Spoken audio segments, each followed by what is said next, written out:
this one is called a low dye tape job. With this, you really try to support, sorry if your feet are ticklish, support the arch of the foot. So you're going to pull from the outside in.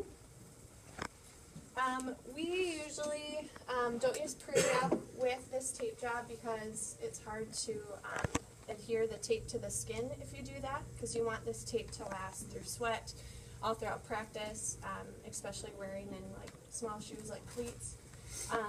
So we usually use a tape adherent spray. I won't do that to Patty, but we use that right away and we let that air dry. Then we apply a syrup strip around the heel of the foot and a couple of anchors. With the anchors, you don't want to get too high where you put a lot of pressure right on the big toe, this joint right here, because that part of the foot still has to splay when the person's weight bearing or when they're jumping or landing. With the low dye, like I said, you always pull from the outside to the inside. So you lay a couple of strips down. When you do this, you overlap by half of what you've already laid down. Does that make sense, everyone? Always pull outside in.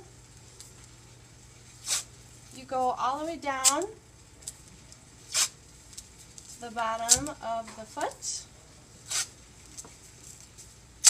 And then, usually with this, I like to leave a little open space right here. Sometimes an athlete will ask you to cover up that spot. It's just personal preference, so that might change. You might have to play around with it. And then you go back up, you work your way up again, overlapping by half each time.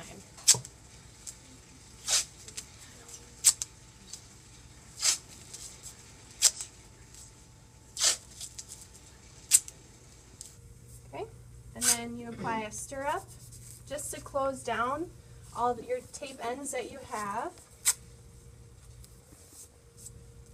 And then a couple more anchors. With this, again, you don't want it too tight because the foot still has to be able to move when they're weight bearing. And that's the low dye. I'll give you guys an option. Do you want to see all three of them at once, or do you want to break off and practice this and then come back and learn the next one? Which way would you